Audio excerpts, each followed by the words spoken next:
ゲーム業界に入ろうっていうので始めたのではなくて、私はパソコンを趣味にしていて、プログラムをいろいろ自分で書いていて、それで主には自分のその当時やってた光栄っていう会社の財務会計のソフトや、それから在庫管理のソフトや、それから科学技術計算とか見積書だとかソフトウェアを自分で作って、で自分の会社の光栄の、オフィスオートメーションってその当時言ってましたけども、経営の合理化にその役立たせようというのでパソコンを使ってました。ただそれだけだとなんとなしに自分のやりたいことが 100% できてないような気がして、仕事が終わって夜になって自分でゲームを作って遊んでいたと。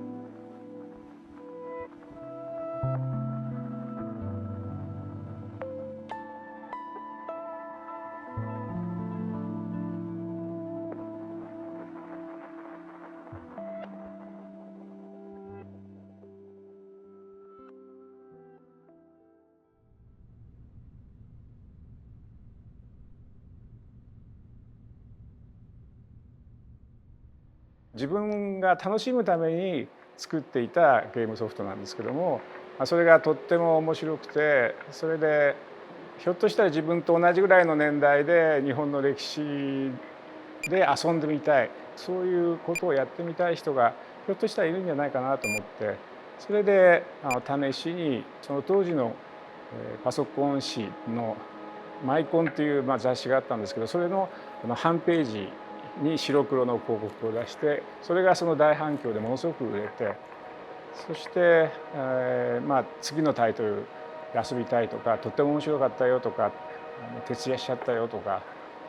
こういうふうなゲームが欲しいなっていうふうに言われたり、いろんな反響があって、そういうお客様からのリアクションがすごく面白くて楽しくて、でまた2タイトル目作ったら、それのまたリアクションがどんどん反応があって、お客様とのダイレクトなコミュニケーションができて、でしかも自分としては自分が作ったプログラムで遊んでくださって、なんかすごくやりがいを感じていて、なんか仕事の醍醐味っていうんですかね、ゲームが好きな方が楽しんでくださってる、そういうふうに役に立ってるっていう、そういう気持ちがすごく強く感じたので、だんだんゲームソフトを主に開発するような、そういうふうな仕事になってきました。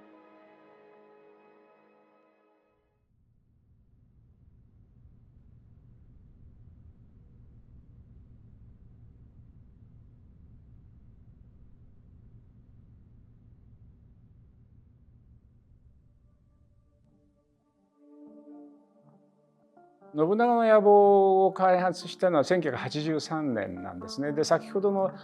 第1作目の川中島の合戦というのは1981年で、その2年間の間にさまざまなゲームを作りました。でそのさまざまなゲームを作ってる中で、やっぱり自分としては戦国時代のゲームをもう一回作ってみようというので、私としては好きな大名が織田信長だったんですね。で織田信長は1582年に本能寺の変で明智光秀に倒されるわけなんですけれども、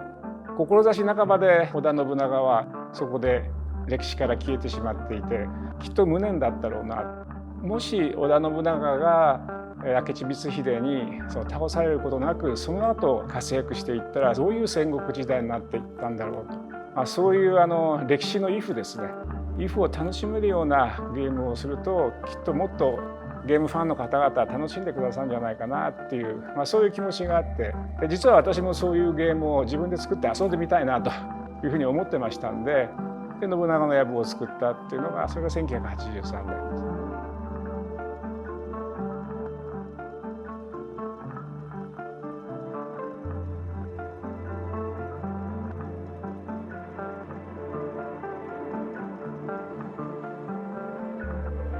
三国志を作ったのは、たくさんのお客様から三国志の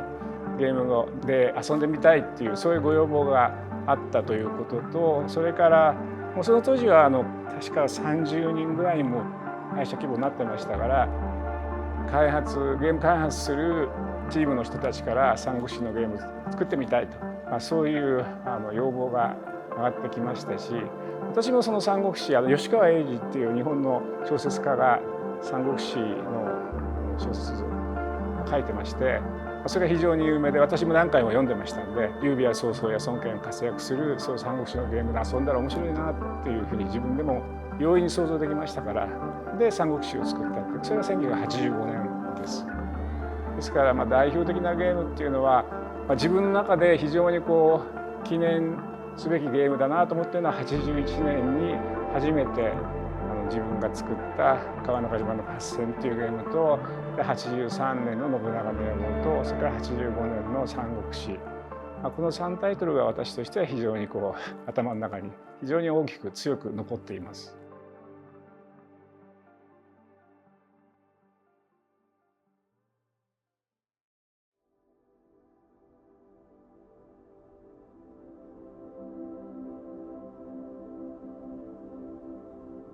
シミュレーションっていうのは疑似体験っていう意味ですから、例えば信長の野望でしたら織田信長の一生を疑似体験できる。それから三国志でしたら三国志の劉備や曹操や孫権あるいはその三国の時代を疑似体験していける、体験できるっていうところが一つのシミュレーションゲームの面白さ。それから歴史をなぞるんではなくて、今まで歴史になかったような歴史イフが体験できる。自分なりのその戦国時代を作り上げていくことができる、自分なりの三国志の時代を作り上げていくことができる、そういうその自分なりの楽しさっていうところを作っていけるっていうのもシミュレーションゲームの面白さですし、それから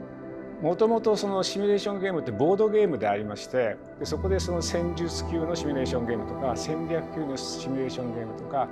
そういう規模やサイズやそういうスケールによって戦術や戦略っていうのを楽しむタイプのゲームはもともとボードでありましたから、そういうことから考えて楽しむ、戦術を楽しむ、戦略を楽しむ、こういうその考えて楽しむっていう要素もシミュレーションゲームの面白さの一つだと思います。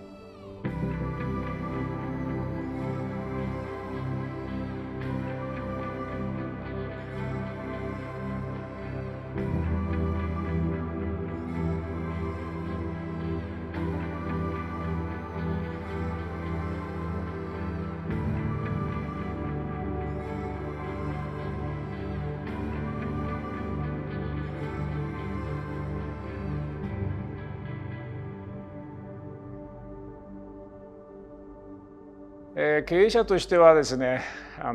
世界ナンバーワンのデジタルエンターテインメントカンパニーになろうっていうのが光栄テクモグループの長期ビジョンですので、そのビジョンを実現していきたいっていうのがまず私の夢です。で、現在はワールドワイドで上場しているゲーム会社のデジタルエンターテインメント部門のその順位で言いますと、当社が今23位なんですね。頑張ってとにかくベスト20の中に入って、ベスト20入ったら今度はベスト10を目指していくと。そのためには日本が300万本を超えましたんで、次は500万本を超えるタイトルを実現して、ぜひともベスト20の中に入っていきたいというふうに思ってます。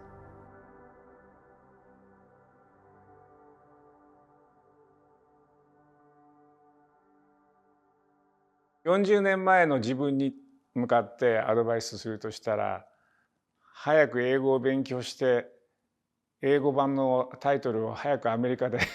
発売した方がいいよっていうことを言います。